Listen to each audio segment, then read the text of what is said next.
come into your establishment and we're going to buy coffee or we're going to buy whatever, we don't want it to be as if it's the middle of January and there hasn't been a Christmas season. If you want me to be one of your customers, you need to take my feelings into consideration, not just the PC police. Interesting comments from Dr. Richard Land on this program last night, offering what he would say to businesses that have given in to the so-called PC police and removed any and all mentions of Christmas. So what else can be done to combat the perceived war on Christmas? For more, we are pleased to be rejoined by Scottie Nell Hughes. Scottie is the chief political correspondent for the USA Radio Network. Thanks for sticking around. Costume change right in the middle. She is definitely getting festive into the season. Scottie, Nell, tell me about what your thoughts are about what Richard Land was saying. Is it troubling what we're experiencing right now as a society, this war on Christmas?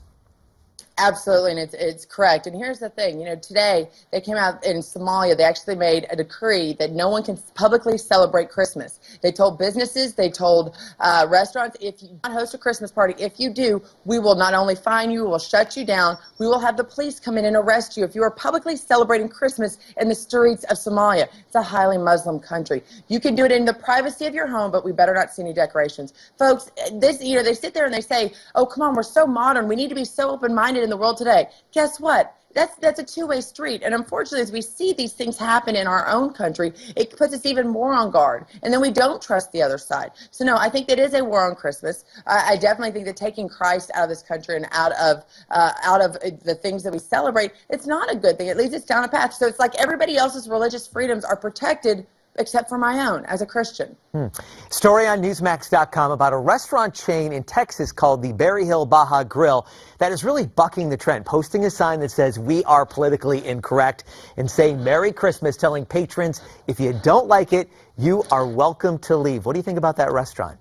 I think that's the best thing about capitalism. I think you have the right to do your own thing with your own business. And you know what? If people don't like it, then you can suffer that consequences. Some people you don't want to like you, believe it or not. This is not high school. Not everybody's going to be popular. We're not running for congeniality. That I agree with that. Even Tina Fey this past week came out and said, I'm tired of this PC culture. I'm absolutely sick of everybody, having to watch the jokes I say.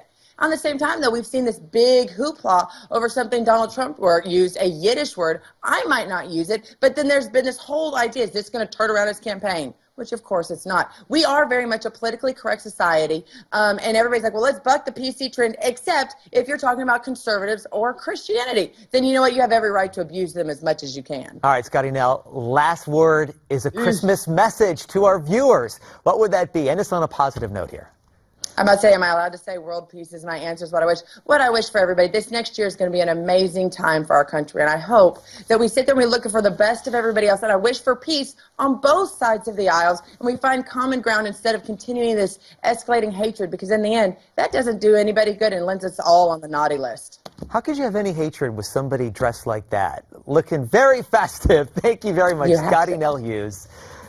All right, we want to hear your comments. What do you think? If you want to weigh in, we have several ways to do so. Send your comments in to me at newsmaxtv.com/comments. You can always send us your comments via email, Facebook, and Twitter.